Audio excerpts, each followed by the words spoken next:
miss you. I miss you also, baby. And I love you. I love you too. Hey y'all, it's your girl Nini and I'm back with another video. So in today's video, we're going to be doing something a little different. I feel like before I get back into doing like the regular videos that I do, like my vlogs and stuff like that, I feel like this video is very much well needed. Only for the simple fact because I know the people that follow me on Instagram have been wondering how I've been. My family, my friends, everybody's been asking me how I've been managing and stuff like that. So here's the video. This is the video that I'm about to do. So as y'all know, I haven't posted in about 5 months. I wasn't planning on being gone for 5 months. I was really planning on being gone for a month and then come back to like doing recording and stuff like that. But everything has changed for me. Well, I'm not gonna say everything has changed for me, but everything did change for me on November 10th, 2025.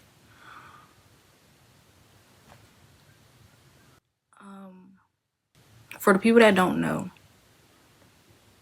on November 10th, 2025, I lost my dad.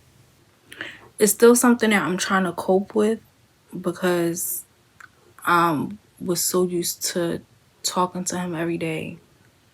Like when I say every day, I mean every day. Talking to this man every single day. Like it's not a day that goes by that I did not call to talk to my dad. And it got to the point where as though like they knew my voice. They knew who I was calling for. Even going to see him every other weekend, they knew who I was going to go see. Like it never failed. So I'm going to give y'all a backstory on my dad as a whole. My dad was a very kind and loving person. He was the type of person that would do anything for anybody. When I say anything for anybody, I mean anything for anybody. It didn't matter what it was, how big, how small, it didn't matter. My dad was just a kind-hearted person all the way around. That's one thing I can say that I will miss about my dad, because in this day and age you don't get that. Like you don't get that type of feeling from everybody, like not even your own family. So I feel like that's one thing I am going to miss about my dad. For those who don't know, my dad passed of kidney failure. So like I was telling y'all in my last video, when I was doing my part 2 to my polycystic kidney disease, like when I was telling y'all about like my dad being on dialysis and stuff like that, it was because of his kidneys. Like his kidneys wasn't functioning on his own. So yes, he had to depend on dialysis for his kidneys. This video might be all over the place, so I apologize. I'm just trying to wrap my head and get my thoughts together as I'm talking to y'all, so bear with me. Trying to figure out where to start. So on November 3rd, 2025 was my birthday. That was on a Monday last year. Last year on my birthday, I didn't do nothing. All I did was go to work. Something in me was not allowing me to take off of work, so I didn't take off of work. I went to work. I worked my 2 jobs. I did my 2 shifts. I went home. Okay, I was fine. The next day, I was getting a weird feeling like all through my body, and I was asking like my mom, I was asking my sisters, I was asking like my older brother, like I was just asking everybody around me, like, have you ever had like a weird feeling like and you don't know what it is, but like you know something bad is going to happen, but like you don't know what it is? And everybody was explaining, like everybody was saying to me like, well, just explain it, like try to explain it. And I'm like, I can't, like I don't know how to explain it. Like it's something that's like a shock in a way. Like it's like a feeling, like a bad feeling, like you just don't know what it is, don't know what it is, don't know what it is. So it's like I was having that feeling all week, the whole week of my birthday, from that Tuesday to that Sunday. I was having that feeling. So fast forward, I talked to my dad that whole week, and we had our normal conversation, like, what you doing? I love you, I miss you. We even sung our song. We even sung our song a few times on the phone together that week. And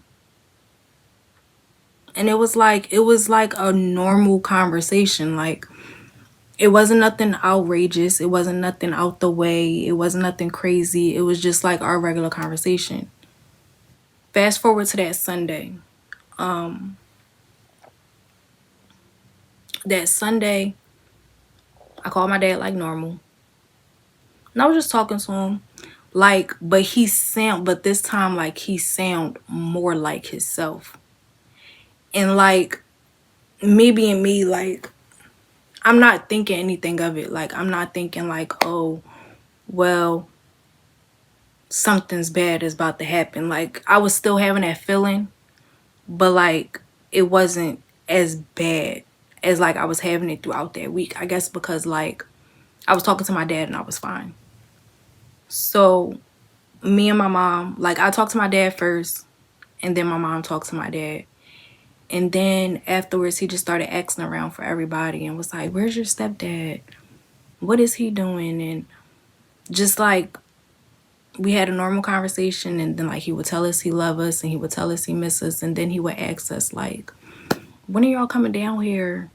Because I want some chicken foot soup. If you don't know, my dad is Jamaican. So he was like, when are y'all coming down here? When are y'all bringing some chicken foot soup? I want some soup. I want soup. So we're like, okay, we're going to bring it. Like, next time we come down there, we're going to bring it. That weekend, the weekend of my birthday, we couldn't come down because my mom had to work. So we was going to come that next weekend, which was the week that he passed. We talked to my dad on the phone that day for, I would say, about 2 hours. And everything was fine. Like, he was telling us he loved us. He was telling us he missed us. He was telling us, like, he wanted to come see us. Like, he wanted us to come see him. Like, everything was fine until that Monday. I woke up that Monday with that same feeling again. Like, just not feeling like myself. Like, not wanting to eat. Not wanting to get out of bed. Like, and I strictly only had to work one job that day. I didn't have to work at my other job. I only had to work one job that day. I remember it like it was yesterday. I was sitting in my room, and I think I was playing music. I was sitting in my room, I was playing music, and my phone rang. My uncle called me. He was like, they found your dad unresponsive today.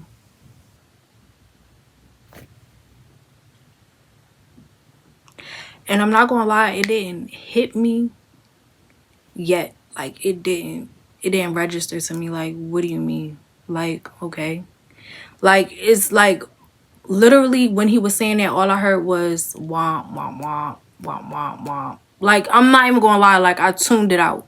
I tuned it straight out. But all I heard was dad unresponsive. That's all I heard. I didn't hear nothing else after that. So, we talked, like, he kept trying to ask me, like, was it okay, stuff like that. I said, yeah, I'm fine. Like, I just want to know, like, what hospital he's in, like, if he's okay, stuff like that. And so he explained to me, he was like, I'll let you know later. Like, I'll call you later and keep you updated, stuff like that. Because at this time, we didn't know what was going on. Mind you, this was at 3:30 in the afternoon. I got myself together like normal, went to work. Worked my second job that day. By this time, it's the 10th of November. By this time, it's the 10th of November. I had to go to work that day. So I went to work like normal. I was only there for, I would say, about 2.5, 3 hours. My mom comes up there. Thinking like, what the hell is she here for? Like, You don't come here. What you in here for? My manager goes up to my mom and was like, no, my mom yells out to my manager and like, yeah, I need to speak to my daughter. It's about her dad. So me being me, I'm not even in ear's reach, so I'm not even paying attention to what's going on. My manager calls me over. My manager steps away. My mom comes to me and she's like, I see it all on her face. But me being me, like, I'm still thinking like, oh, my dad is okay. Like, I'm going to be able to talk to him tomorrow. Like, he's okay. Like, I'm not worried about nothing. Like, he's like, this man is okay. Like, this man is like my Superman. Like, he is going to be okay. My mom told me my dad passed and I was pissed at the world. Like, but when she first told me that he was gone, I'm like, well, where is he at? And she like, Ranisha, he's gone. My first instinct on that note was to laugh. Only because, like, I'm thinking, like, that's not funny. Like, we just talked to him yesterday. That's not funny. No, my mom was dead ass serious. Like, dead serious. Once she started crying, I knew something was wrong. So, I called my uncle. And I'm like, where's Dada? And he was like, he's at the funeral home. And all I can hear myself yelling is, he's not supposed to be there. Why is he at the funeral home? Why isn't he at the nurse home? Why is he at the funeral home? He's not supposed to be there. He's okay. Like, why is he at the funeral home? He's supposed to be at the nursing home. Like, he's okay. And my uncle just kept telling me, like, no, he's gone. He's gone. It registered to me that my dad was gone, but it didn't register, like, fully register to me that my dad was gone until my aunt called me that next day, that Tuesday. And she was like, are you going to work today? I said, yes, I'm going to work today, but I might go in late. And she said, okay, that's fine. So then she started asking me and was like, well, we're going to need your help. I said, my help with what? They said, planning the funeral. Planning a funeral. Y'all want me to plan a funeral? I had to ask my aunt, and I'm like, Auntie Shorn, like, are you sure? Like, are you sure you want me to help plan the funeral? She was like, well, that was your dad. I said, I understand. But do y'all really want me to plan this funeral? She said, yeah, we want you to plan it. So I started planning it. We went from, I picked everything from the casket to what I wanted him to wear to the colors, the flowers, the arrangement cards, I picked everything. Like this right here, I'm gonna cover this part up, but this right here is what they had me pick. Like, I had to pick all of this, from his announcement cards to his casket to his, like, I had to pick everything. And it wasn't a lot on me because I had help, but like, it hurt me to do it, because never in a million years would I think like, damn, I really gotta plan a funeral for my parent. Like, I really have to plan a funeral for somebody that has watched me grow for 27 years of my life. And it still hurts me to even talk about it, because like, that was he is my best friend. Like, I told him things that I didn't even tell my own mom. Like, a lot of the things that I told my dad, he took that to the grave. And I appreciate him 1,000 times for that, because I'd be damned if I tell my mom anything. So, fast forward to Friday, November 21st. The week after my dad passed, we had the family viewing. And I'm not going to lie, my dad looked like himself. He looked like as if he was sleeping. He literally looked like he was sleeping on his back. And it broke me to see my dad in a casket, because it's like, damn, like, I'm really not going to see you no more. Like, I'm really not going to be able to talk to you. I'm not going to be able to call you and tell you, like, what's going on or what happened this day, or like check on him and see if he ate. And like, it's something that I feel like I won't get back, and that hurts a lot, because like I said, like, I used to talk to my dad. I used to talk to him every day. That was my best friend. I talked to him in the morning, I talked to him in the afternoon, and I always talked to him before I went to bed at night. Like, that was really my best friend. Like, my dad is really my best friend. Like, if anybody knows me, they know, like, my dad is really my best friend. So for my dad not to be here, it's like, damn. Well, now who do I talk to about how I'm feeling about this? Or who do I go to about my cars? And like, who do I go to just like to vent? Like, I feel like now I can't go to nobody. I can't talk to nobody. I can't do none of that, because the one person I did do that with, he's not here. So it's like, it hurts. Like, it hurts really bad. The day of the funeral was that Saturday, November 22nd was the funeral. And everything turned out really nice. Everything for his funeral turned out really, really nice. I'm really proud with how I did everything. It may sound weird to a lot of people, but I didn't shed not one tear during the service. I didn't shed not one tear during the service. And I feel like I didn't shed no tears at the service because I felt like I had to be strong for my little brother. I felt like my mom felt like she had to be strong for me. So like, I didn't shed no tears at the service. Like, I didn't do it. Once we had to put the rose on him and watch him be lowered in the casket and close the casket, that's when I lost my mind.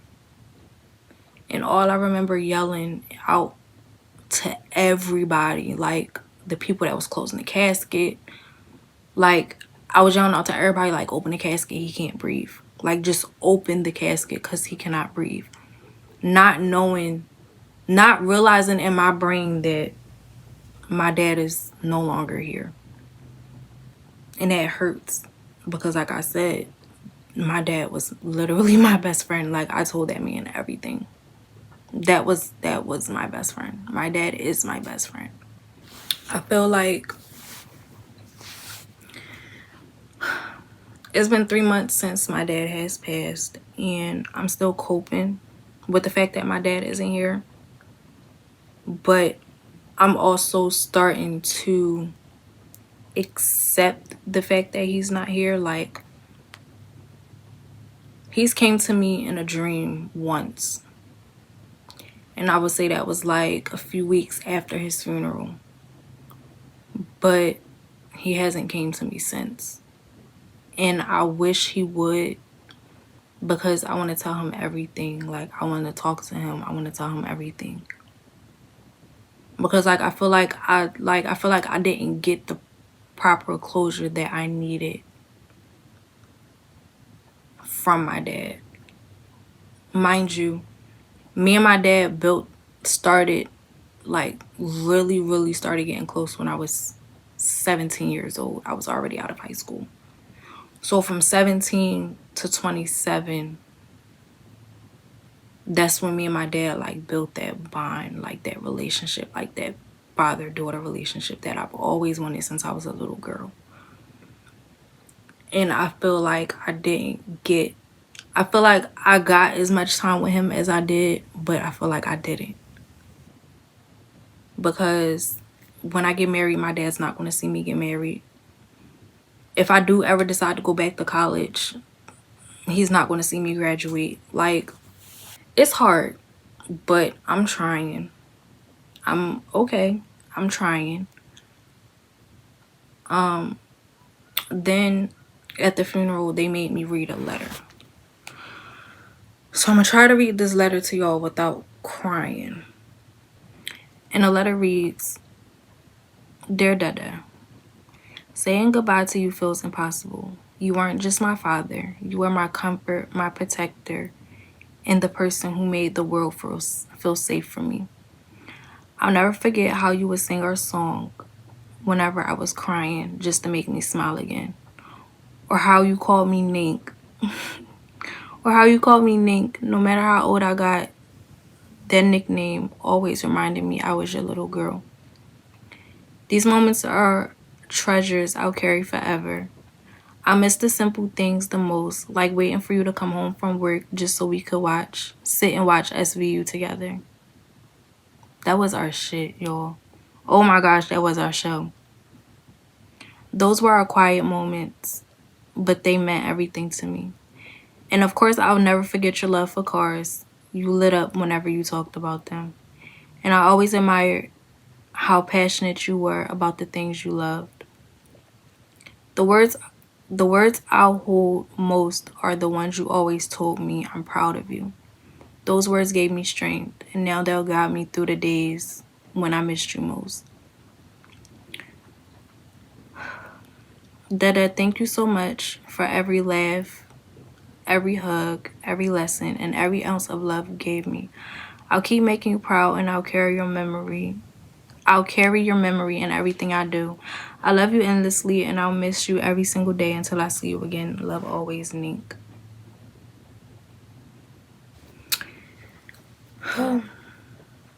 And that was the letter that I had to read at the funeral, and I had to do that without crying.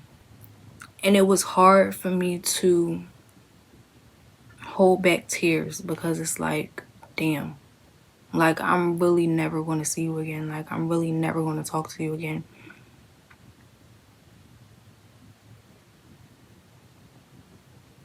But I don't know, y'all.